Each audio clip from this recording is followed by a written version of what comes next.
দর্শক আসসালামু আলাইকুম।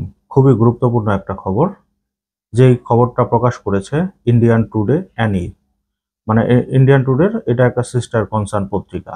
যেই পত্রিকা একটা জরিপ চালিয়েছিল হাসিনার ভারতে থাকা নিয়ে, ভারতের জনগণ কি চায় এটা নিয়ে তারা একটা জরিপ করেছে এবং সেই জরিপে অবিশ্বাস্য কিছু ফলাফল উঠে এসেছে। তবে শেখ হাসিনা ভারতে বসে যেভাবে রাজনৈতিক কার্যক্রম পরিচালনা করছেন তার জন্য কতটুকু সুখকর হবে ভারতে থাকা, এটা কিন্তু খুব স্পষ্টভাবে তাদের জনগণের কথায় উঠে এসেছে। এমনই একটি জরিপ করেছে মুড অব দ্য নেশন।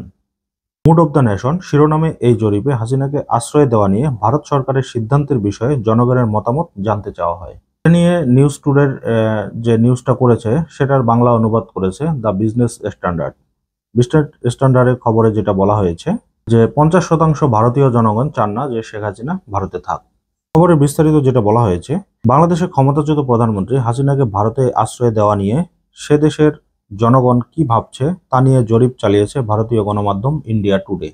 জরিপে 50% ভারতীয় নাগরিক জানিয়েছেন যে তারা চান না শেখ হাসিনা ভারতে অবস্থান করুক। তাদের মত হচ্ছে শেখ হাসিনাকে বাংলাদেশ কিংবা অন্য কোনো দেশে পাঠিয়ে দেওয়া উচিত বা পাঠিয়ে দেওয়া হোক।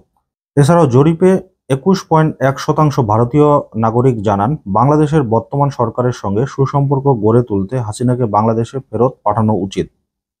ভারতের উত্তর পূর্বাঞ্চলে 55% মানুষ এমনটাই চান। আর 29.1% ভারতীয় মনে করেন হাসিনাকে বাংলাদেশে না পাঠিয়ে অন্য কোনো দেশে পাঠানো যেতে পারে।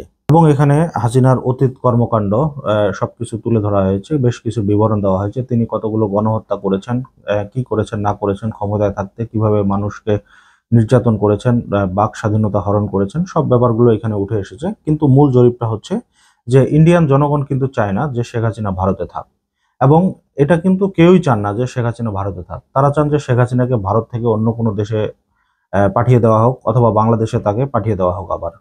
তবে বেশ কিছু মিডিয়া যে আওয়ামী লীগের টাকা খেয়ে শেখ হাসিনার পক্ষে কথা বলছে, এই ব্যাপারটা কিন্তু ইতিমধ্যে স্পষ্ট হয়ে গিয়েছে।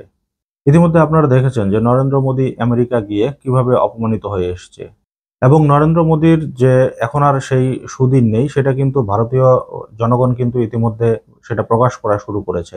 মোদীর যে জনপ্রিয়তা ছিল সেটা কিন্তু দিন দিন তলানিতে গিয়ে ঠেকতেছে, এবং এইভাবে হাসিনাকে সে যদি আশ্রয় দিয়ে রাখে আরো তার অবস্থা খারাপের দিকে যাবে, এবং একটা সময় মোদীকে কিন্তু ক্ষমতা ছাড়তে হবে। আপনারা ইতিমধ্যে দেখেছেন কিভাবে ভারতের সাথে বাংলাদেশের সম্পর্ক প্রতিনিয়ত ডিক্লাইন হচ্ছে, তাদের সাথে ব্যবসা বাণিজ্যের সম্পর্ক কিভাবে ধ্বংস হচ্ছে।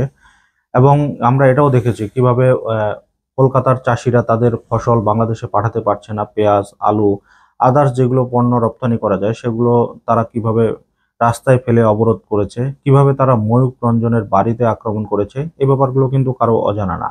তবে হাসিনা সরকারকে তারা যতদিন ভারতে রাখবে, ভারত সরকারের জন্যই এটা সব থেকে ক্ষতির কারণ হয়ে দাঁড়াবে, এবং এই হাসিনা সূত্র ধরে মোদী সরকারের পতন হবে বলেও অনেকে মন্তব্য করেছেন।